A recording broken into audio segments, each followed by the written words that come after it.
آئیے کتاب رحمت سورہ الکہف اٹھائیں۔ اللہ تعالیٰ نے ایک واقعہ بیان کیا ہے حضرت موسیٰ اور حضرت خضر علیہ السلام کا، کہ حضرت موسیٰ علیہ السلام عزم مصمم کر کے جب چلے تو اللہ فرماتا ہے کہ ہم نے حضرت موسیٰ علیہ السلام کو جس بندے کی نشانی بتائی تھی وہ بندہ ان کو وہاں مل گیا۔ سفید چادر اوڑے حضرت خضر علیہ السلام وہاں لیٹے ہوئے تھے، تو یہ جا کے ان کے پاس کھڑے ہو گئے کہ حضرت میں آپ کی خدمت میں اس لیے آیا ہوں کہ اللہ نے آپ کو جو خصوصی علم عطا کیے ہیں میں ان کو سیکھنے کی غرض سے آپ کی چوکھٹ پہ آیا ہوں۔ کہا تم میرے ساتھ صبر نہیں کر پاؤ گے، معاملے مشکل ہیں، سفر دشوار ہے، منزل کٹھن ہے، اور میرے معاملات ایسے ہیں کہ تم اعتراض کرو گے اس کے بغیر تم رہ نہیں سکتے۔ حضرت موسیٰ علیہ السلام نے کہا اگر اللہ نے چاہا تو آپ دیکھیں گے میں صبر کروں گا اور آپ کے کسی حکم کی کسی کام کی میں نافرمانی نہیں کروں گا، کسی کام کا انکار نہیں کروں گا۔ کہا کہ اچھا شرط یہ ہے کہ جو میں کروں اس پر تم اعتراض نہیں کرو گے، سوال نہیں کرو گے، یہاں تک کہ میں خود ہی نہ بتاؤں۔ تو کہا کہ یہ شرط ٹھہری، میں کوئی بات نہیں کروں گا۔ فانطلقا، دونوں چل پڑے، دریا کے پار جانا تھا۔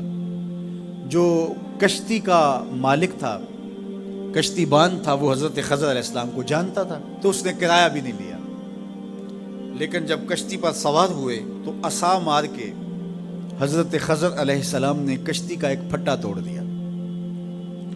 تو بے ساختہ حضرت موسیٰ علیہ السلام نے کہا آپ نے پھٹا توڑ دیا، یہ سارے ڈوب جائیں؟ کہا میں نے کہا تھا نا تم میرے کاموں پہ صبر نہیں کر پاؤ گے۔ تو حضرت موسیٰ کو یاد آیا، کہا میں بھول گیا تھا، اس پر مواخذہ نہ کیجیے۔ پھر دونوں چل پڑے۔ بچے کھیل رہے تھے، ایک خوبصورت لڑکا وہ بھی بچوں میں کھیل رہا تھا۔ حضرت خضر آگے بڑھے اور اس کی گردن مروڑ دی، اس کو قتل کر دیا۔ صاحب شریعت تھے حضرت موسیٰ علیہ السلام، نہ رہ سکے، پھر بول پڑے ایک جان کو بغیر کسی جان کے بدلے میں قتل کر دیا، اس نے گوایا کیا تھا ہمارا؟ آپ نے بہت ہی جو ہے وہ غلط کام کیا، یہ کام اچھا نہیں کیا آپ نے۔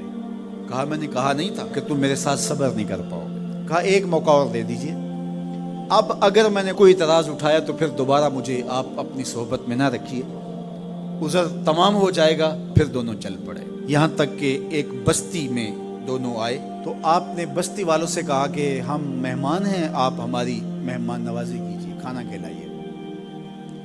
تو انہوں نے انکار کر دیا، کہا کہ ہم تو آپ کو بلایا نہیں ہے، آپ خود آئے ہیں، آپ اپنے کھانے کا خود انتظام کیجیے۔ گزر رہے تھے گلی سے تو ایک دیوار گرنا چاہ رہی تھی، تو جلدی سے اس دیوار کو مرمت کر دیا۔ کہا حضرت ہم اگر چاہتے تو اس پہ اجر لے سکتے تھے، انہوں نے ہمیں کھانا تک نہیں دیا اور ہم ان کی دیواریں سیدھی کر رہے ہیں۔ کہا اب تمہاری میری جدائی ہو گئی، تم نے یہ بھی اعتراض کر دیا۔ تو انہیں یاد آیا کہ وہ یہ بھی اعتراض ہو گیا، اب میں تمہیں بتاتا ہوں کہ یہ 3 کام میں نے کیوں کیے۔ اللہ اکبر۔ اب سنیے، قرآن ہمیں بتاتا ہے کہ ظاہری علم بھی ہوتا ہے لیکن کوئی باطنی علم بھی ہوتا ہے۔ کہا وہ پہلی بات کشتی والی سنو، یہ 2 مسکین بچوں کی کشتی تھی، ان کے گھر کا چولہا اس کی کمائی سے جلتا تھا۔ دریا کنارے کنارے ایک ظالم بادشاہ رہا تھا جو لوگوں کی کشتیاں چھین رہا تھا، ہم نے تھوڑا سا عیب لگا دیا، وہ ٹوٹی کشتی چھوڑ کے چلا گیا۔ اب وہ تھوڑے سے پیسے لگا کے کشتی مرمت کرا لیں گے، گھر کا چولہا جلتا رہے گا، بتاؤ اچھا کیا یا برا کیا؟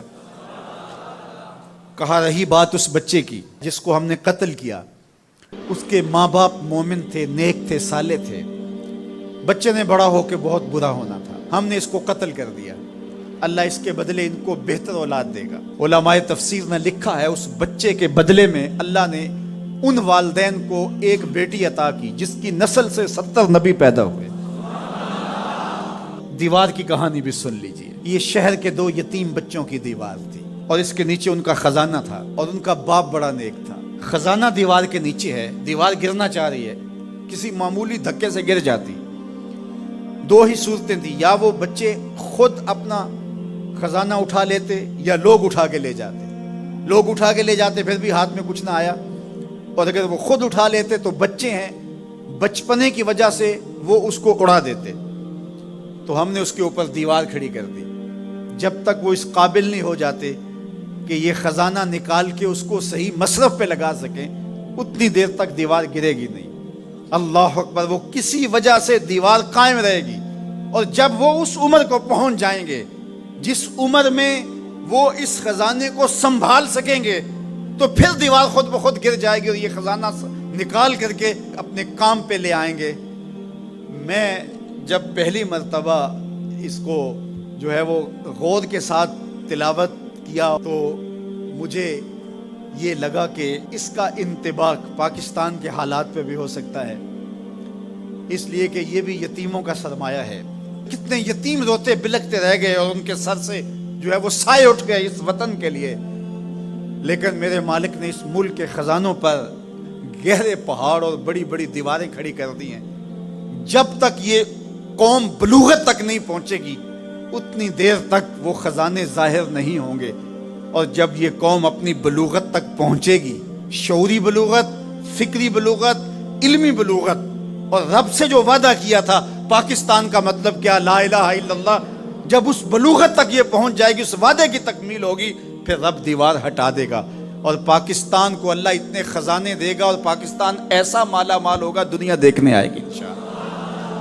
اس لیے رب نے دیواریں بنا کے رکھی۔ تمہارا باپ معین الدین چشتی بڑا نیک تھا، تمہارا باپ داتا گنج بخش علی حجویری بڑا نیک تھا، تمہارا باپ حضرت مجدد الف ثانی بڑا نیک تھا، ان کی وجہ سے میں دیواریں کھڑی کر رہا ہوں اور مضبوط حصار لگا رہا ہوں تمہارے خزانوں پر، اور وہ وقت آئے گا جب تم بلوغت کی عمر کو پہنچو گے، دیواریں ہٹ جائے گی اور تمہارا وطن زمانے پہ مہکتے پھول کی طرح اور چمکتے ستاروں کی طرح اور روشن آفتاب کی طرح چمکتا اور مہکتا دکھائی دے گا، اور زمانہ پاکستان دیکھنے آئے گا، پاکستان دنیا کی قیادت کرے گا انشاءاللہ۔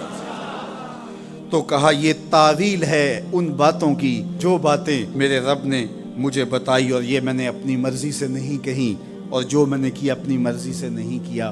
تو یہ باطنی باتیں ہیں، شاید یہ باطنی باتوں کے جوش میں یہ بات بھی میں کر گیا۔ وہ کیا کسی نے کہا تھا کہ بھری محفل میں ایک راز کی بات کہہ دی، بڑا بے ادب ہوں سزا چاہتا ہوں۔